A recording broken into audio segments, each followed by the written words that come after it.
The group photo exploded onto my phone at 6:14 p.m. Palm trees framed the background. Blue horizons stretched endlessly behind them. My family, all four of them, stood in matching resort shirts, holding piña coladas like they'd posed for some perfect Christmas card.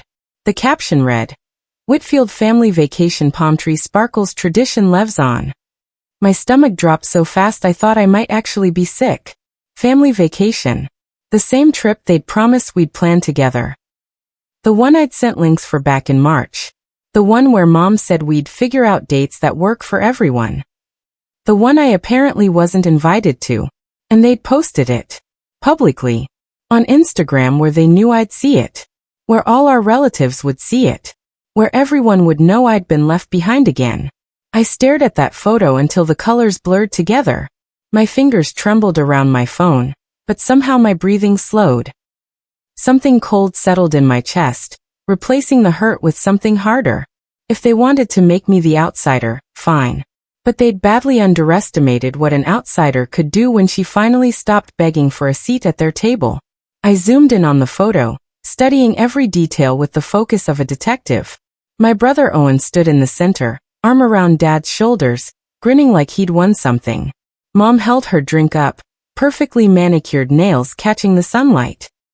My sister Bethany laughed at something off camera, her new highlights glowing. They looked happy. Genuinely, completely happy. Happier than I'd seen them in months. And I wasn't there. I zoomed in further, past their faces, past the forced smiles I'd convinced myself to see. That's when I spotted it. In Dad's sunglasses, reflected clear as day, was the resort sign. I could just make out the letters. Paradise Cove Resort. My heart started beating faster, but not from hurt anymore. From something else entirely. Something that felt almost like power. I opened my laptop and typed those words into Google. Within seconds, I had the website pulled up. White sand beaches. Luxury suites. 5-star reviews. And most importantly, availability for next week. The same week they were there right now. My name is Tara Whitfield. I'm 26 years old, and I've been the invisible child in my family for exactly 2 years, 3 months and 14 days. Not that I'm counting or anything. It started with a car accident. Well, not an accident exactly. Owen borrowed my car without asking, got drunk, wrapped it around a telephone pole, then lied and said I'd given him permission. When I told the truth, when I said he'd taken my keys while I was sleeping, everything changed. Mom pulled me aside the next morning. Her voice was soft but firm. "Tara, your brother made a mistake. He's going through a hard time. Can't you just let this go?" For the family. I'd said no. I'd insisted Owen take responsibility. I'd refused to lie to the insurance company. That's when the ground shifted beneath my feet. Suddenly, I was the problem. I was the one causing drama. I was the one who couldn't let things go. Since then, every family event has come with an asterisk. Birthday dinners if there's space. Christmas morning if it's convenient. Sunday brunches if Owen feels comfortable. This trip was supposed to be different. They'd promised. I clicked through the Paradise Cove website, my hands steady now. The resort offered everything. Ocean view suites, private balconies, 3 restaurants, a spa, and a beach that looked like it belonged in a movie. I found the booking page and started filling out the form. Same dates as their trip. I scrolled through room options until I found the perfect one. A suite on the 4th floor. 1 floor directly above where I guessed they were staying based on Mom's earlier Instagram story about 3rd floor ocean views. The price made me wince. Nearly $2,000 for 4 nights. But I had savings. I'd been putting money aside for months, originally planning to suggest a sister trip with Bethany. That clearly wasn't happening. I entered my credit card information and hovered over the confirmation button. A small voice in my head whispered that this was crazy, that I should just call them, that maybe there was an explanation. But then I remembered the caption. Tradition lives on. Not we miss Tara, or wish everyone could be here. Just tradition. Like I'd never been part of it at all. I clicked confirm. The confirmation email arrived within seconds. Thank you for booking your stay at Paradise Cove Resort, Miss Tara Whitfield. We look forward to welcoming you. I sat back in my chair and released a breath I didn't know I'd been holding. It was done. I was going. Not because they'd invited me. Because I'd invited myself. My phone buzzed. A text from Bethany. Resort is amazing. Wish you could see it. I stared at those words. Wish you could see it. Not wish you were here. Not we should have invited you. Just a casual observation, like I was too far away to visit, not deliberately excluded. I typed back. Looks beautiful. Have fun. Then I deleted it and wrote. Thanks. Enjoy. Delete. Finally, I settled on. See you soon. Send. Let her wonder what that meant. Next, I needed a flight. I opened Mom's Facebook profile and scrolled through her recent posts. She'd shared their travel plans 3 days ago, always the oversharer. Flight details, departure times, airline information, all posted publicly. Same flight. Same day. Same departure time. I just needed a seat. I used my airline miles and booked a seat 3 rows behind theirs. The website showed me the exact seating chart. They had row 12. I took row 15. Close enough to watch. Far enough to stay hidden. The next morning, I packed methodically. Sundresses. Swimsuits. A nice outfit for dinners. I added the red dress I'd bought for Bethany's engagement party last year. The one I'd never gotten to wear because the party was postponed, and then happened without me. I thought about telling someone where I was going. My friend Claire maybe, or my coworker Marcus. But what would I say? Hey, I'm stalking my family at a resort because they excluded me again? It sounded insane even in my head. But it didn't feel insane. It felt necessary. Like something I had to do to prove to myself that I still existed, that I mattered, that I wasn't just going to disappear quietly because it made things easier for everyone else. I zipped my suitcase closed and checked my phone one more time. Owen had posted a video of the resort pool. Living my best life. The caption read. Soon I thought. You have no idea. The airport was crowded when I arrived. I checked in online and headed straight to security, timing it perfectly to arrive at the gate just as boarding began. That's when I saw them. Mom stood near the window, scrolling through her phone. Dad read a newspaper in one of those uncomfortable airport chairs. Owen leaned against a column, AirPods in, nodding to whatever music played. Bethany sat cross-legged on the floor, laptop balanced on her knees. They looked like any normal family about to take a vacation. Relaxed. Excited. Happy. I stayed back near the coffee shop, baseball cap pulled low, sunglasses hiding half my face. Mom walked right past me to throw something away. She was close enough that I could smell her perfume. The same Chanel she'd worn my entire life. She didn't even glance my way. The gate agent called for boarding. First class went first, then their zone. I waited for my group to be called, watching them shuffle down the jetway, Owen making some joke that made Dad laugh. When my row was called, I joined the line, keeping distance between us. I found my seat and tucked my bag in the overhead compartment. From row 15, I could see the backs of their heads. Owen's dark hair. Bethany's blonde highlights.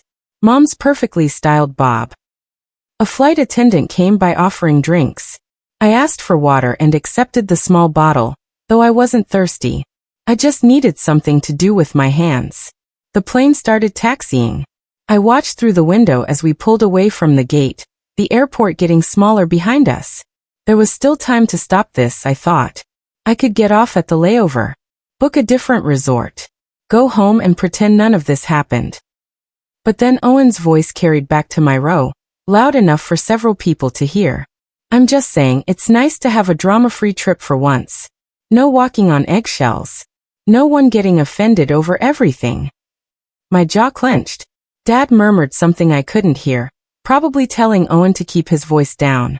But the damage was done. Drama-free meant terror-free. Got it. I leaned back in my seat and closed my eyes.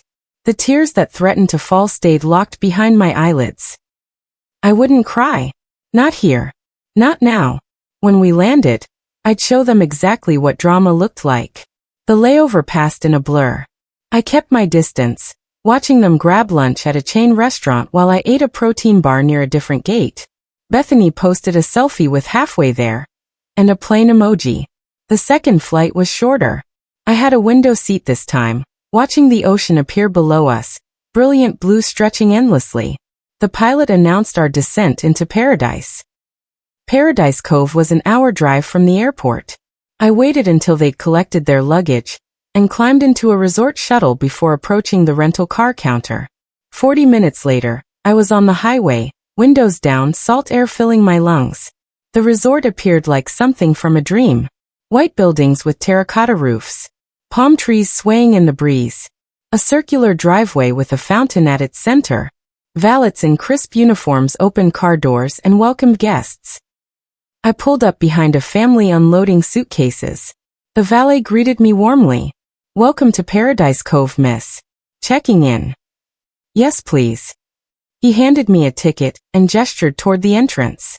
"Front desk is straight ahead. Enjoy your stay." I walked through glass doors into the lobby, all marble floors and crystal chandeliers.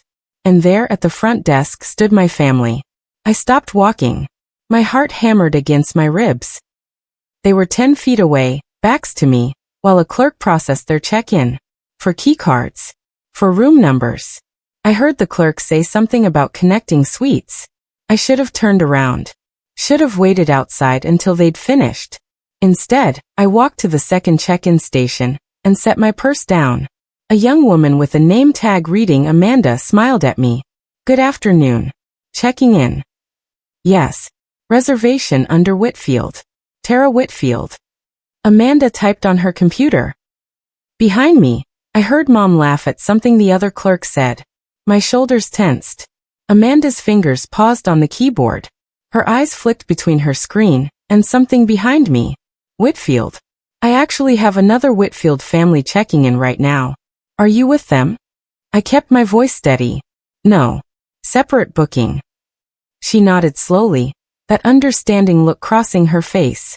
The look that said she'd seen family drama before, that she knew better than to ask questions. "Of course. Let me get you sorted." She handed me a key card. "You're in Suite 4C.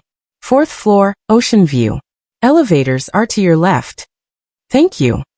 I turned to leave. That's when Bethany glanced over her shoulder, and our eyes met. Bethany's face went through several emotions in rapid succession. Surprise. Confusion. Something that might have been guilt. Her mouth opened, but no sound came out. I gave her a small smile, the kind you'd give a stranger, and walked toward the elevators. "Tara?" Her voice cracked on my name.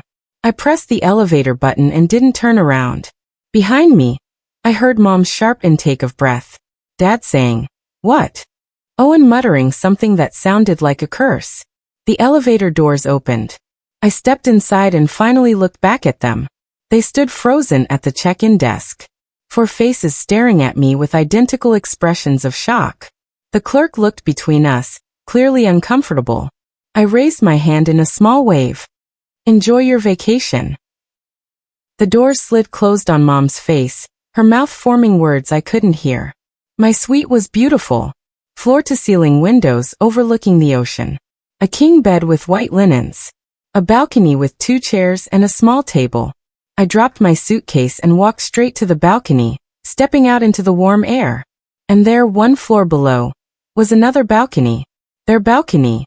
I could see straight down into their suite. I watched Bethany toss her bag on a chair. Watched Owen pace back and forth. Watched Mom and Dad stand in the center of the room, clearly arguing about something. About me, probably.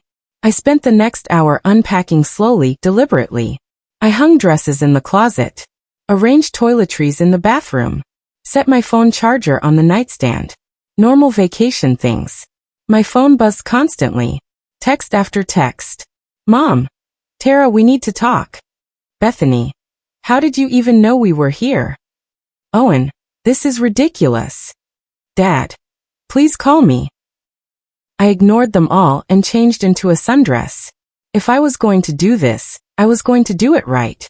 I applied makeup carefully, curled my hair, put on the sandals I'd bought specifically for this trip.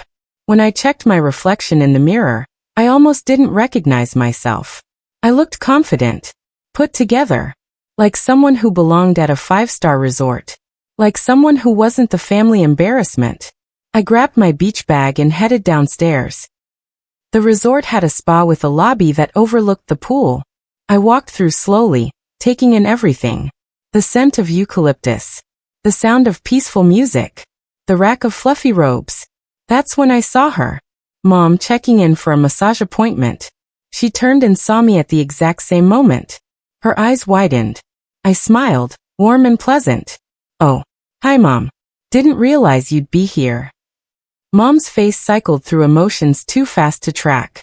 She opened her mouth, closed it, then managed. Tara, what are you doing here? Getting a facial, I think. The reviews said the spa here is amazing. I turned to the receptionist. Do you have any openings this afternoon? The receptionist, oblivious to the tension, checked her computer. We have a slot at 4. Would that work? Perfect. I handed over my room keycard. Mom watched this exchange like she was witnessing something impossible. When the receptionist finished booking me, Mom grabbed my arm and pulled me toward a quiet corner. You can't be here, she hissed. I looked down at her hand on my arm, then back at her face. I'm a paying guest. I can be wherever I want. You know what I mean. This is our family vacation. I know exactly what it is. I kept my voice calm, almost pleasant. It's the family vacation you planned without me. The one you didn't invite me to. The one you posted about online knowing I'd see it. So I stopped waiting for an invitation and booked my own trip. This is so inappropriate. What's inappropriate is excluding your daughter, and then acting surprised when she shows up anyway.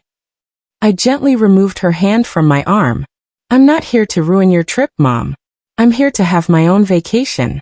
You won't even know I'm here. That was a lie, and we both knew it. But before she could respond, I walked away, heading for the pool area.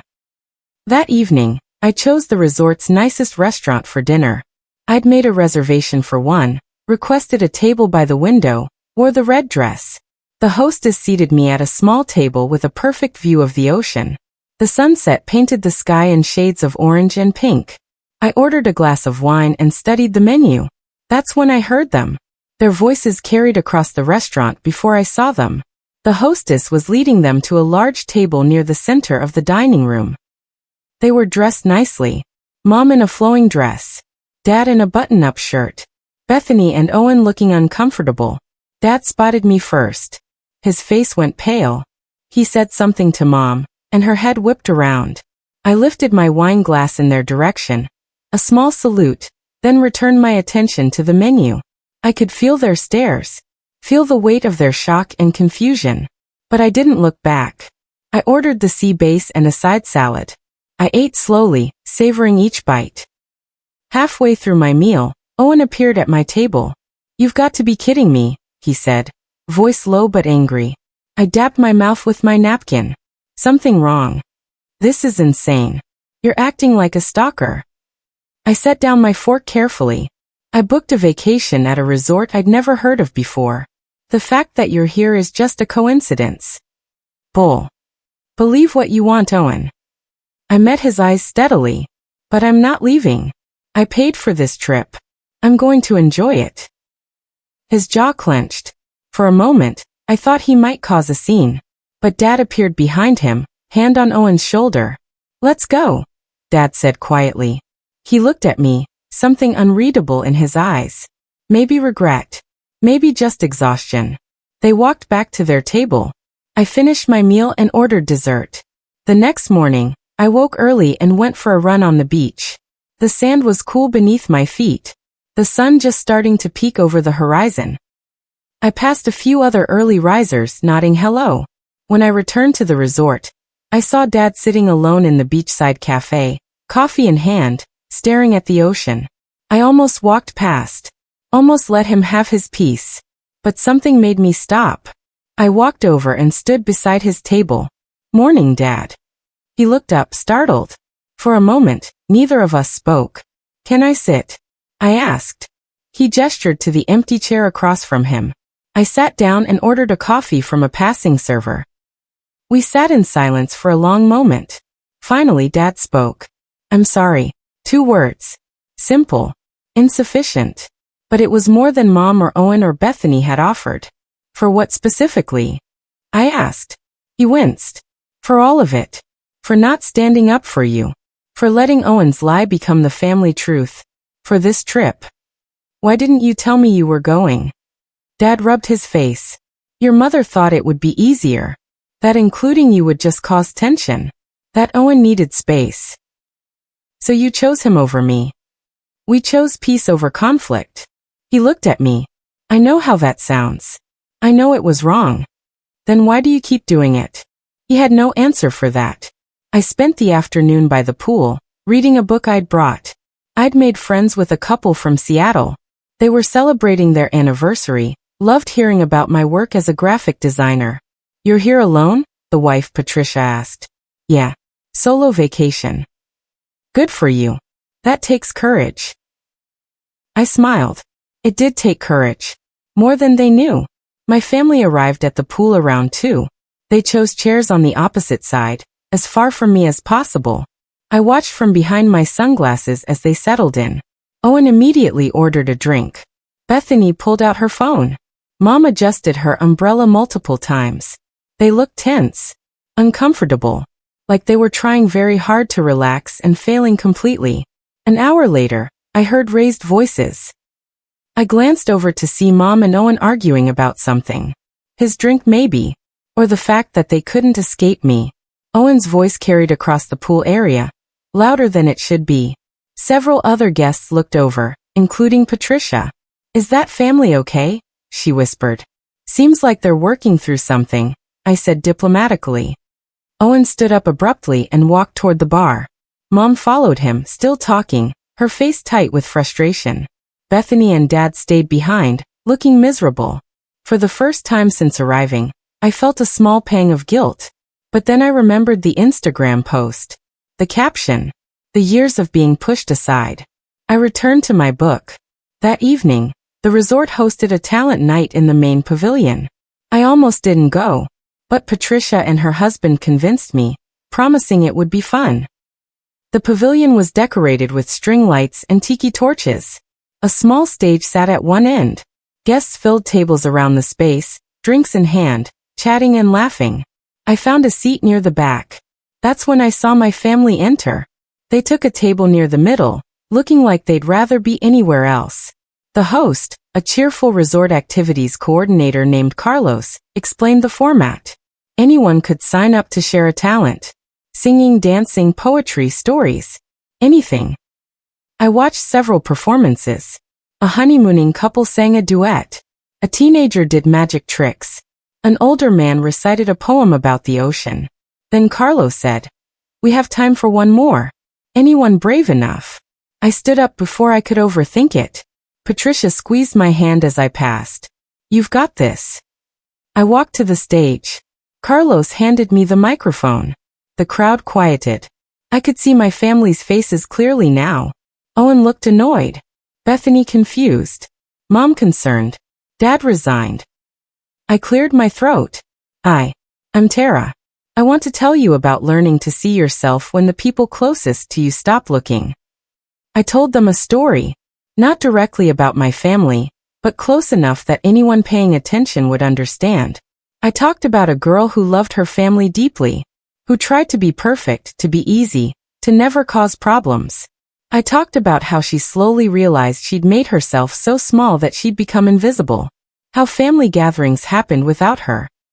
How traditions she'd helped create continued without her name on them. I talked about the day she saw a photo that made her realize she'd been erased. And how instead of shrinking further, she decided to take up space.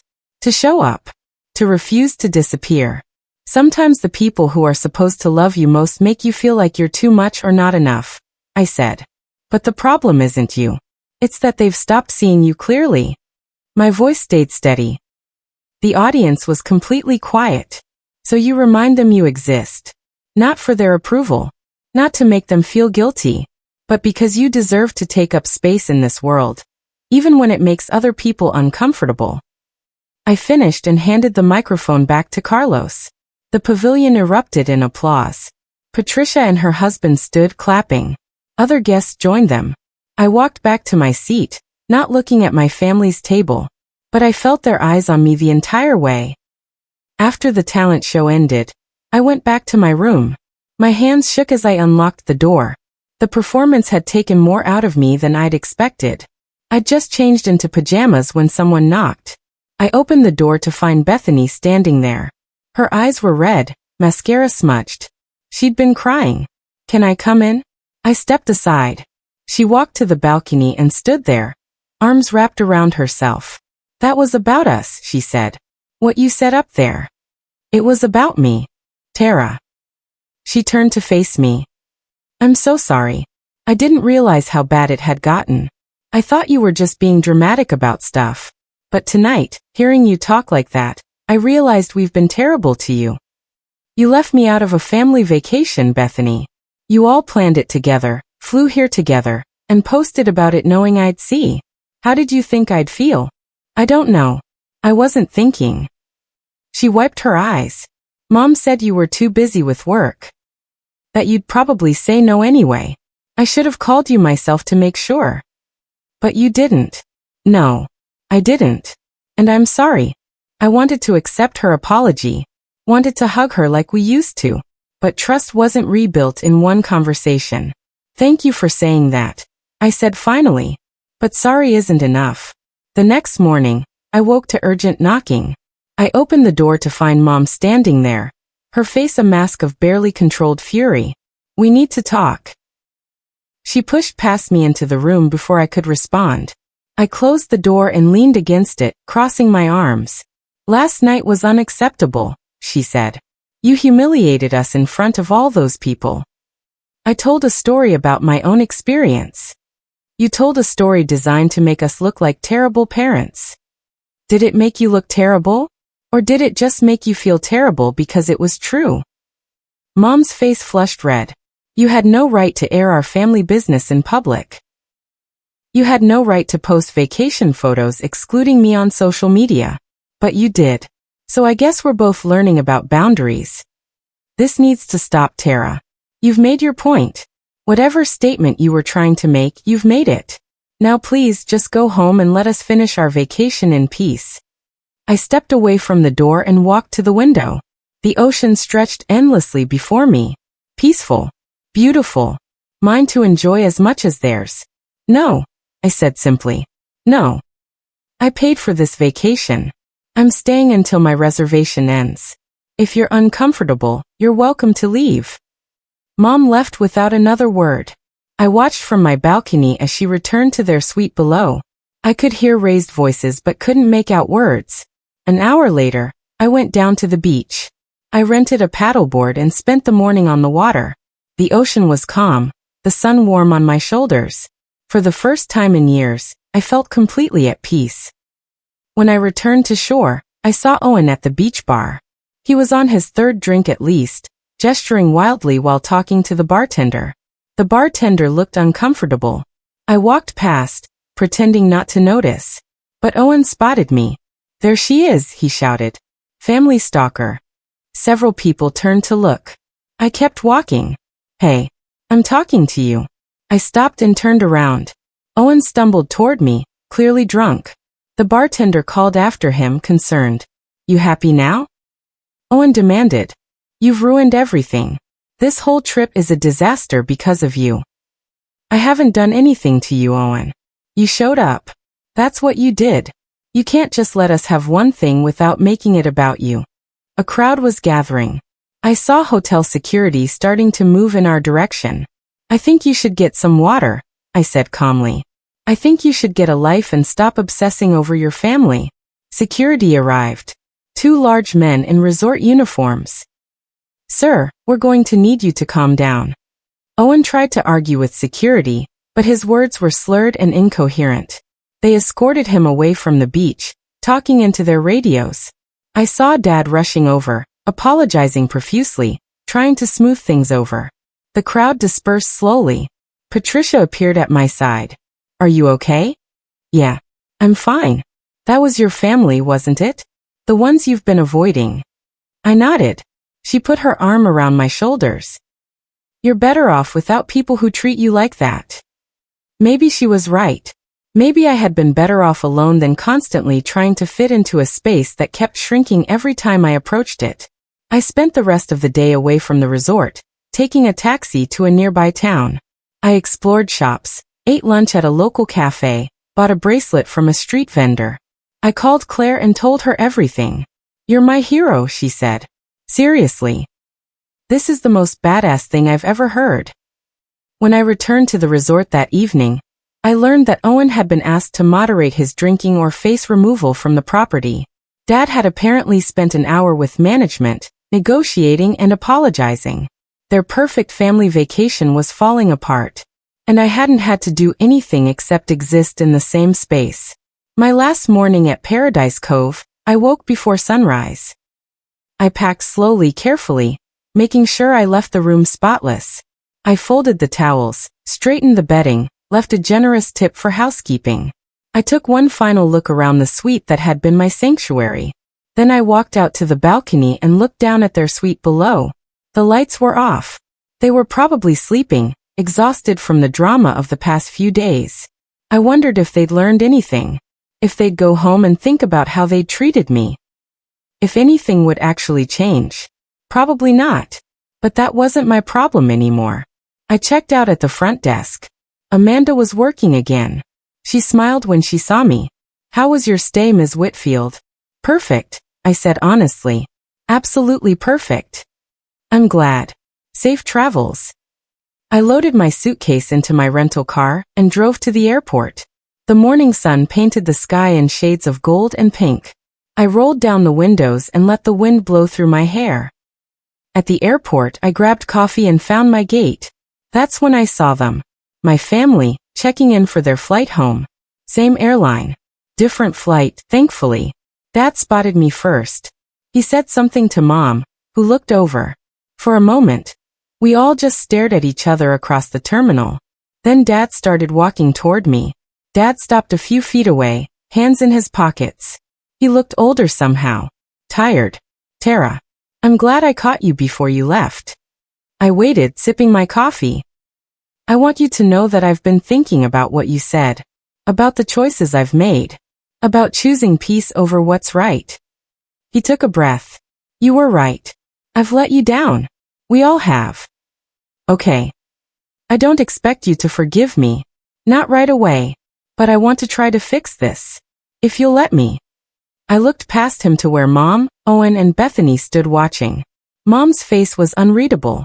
Owen looked angry still. Bethany looked sad. "Dad, I love you.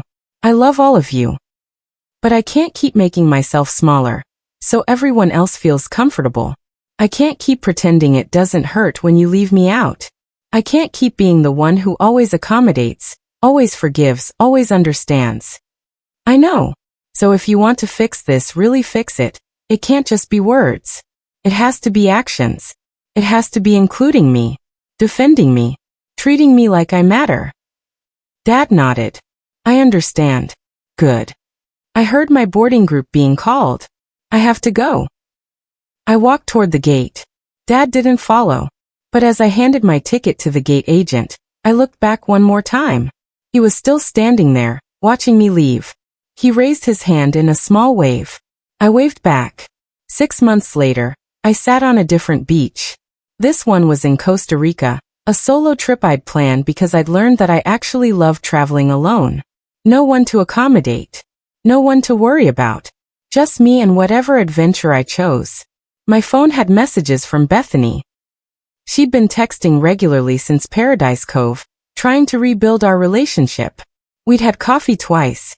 Dinner once. It was slow progress, but it was progress. Dad called every Sunday now. We talked about work, about life, about nothing in particular. He'd started standing up to Mom when she made dismissive comments about me. Small steps, but steps nonetheless. Mom and I hadn't spoken. I wasn't sure we would anytime soon. Some wounds needed more time. Owen had sent one text, weeks after the trip. I was wrong. I'm sorry. I'd responded with thank you and nothing more. We'd figure out where to go from there eventually. Or we wouldn't. Either was okay. I posted a photo to Instagram. Me on a beach, smiling genuinely. The caption read, Sometimes the best family tradition is learning when to start your own. Patricia from the resort commented, "Proud of you." Bethany commented with a heart emoji. And Claire, "That's my girl." I put my phone away and watched the sunset. I thought about the girl I'd been 6 months ago, staring at a vacation photo that didn't include her. How hurt she'd been. How invisible she'd felt. That girl had found her voice at Paradise Cove. Not through anger or revenge, but through simply refusing to disappear. Through taking up space even when it made others uncomfortable. Through choosing herself when no one else would. I'd learned that family wasn't just about blood or tradition. It was about respect and effort, and actually showing up for the people you claim to love. And if they couldn't do that, then I'd show up for myself. The ocean stretched before me, endless and beautiful. I dove in, letting the water wash over me.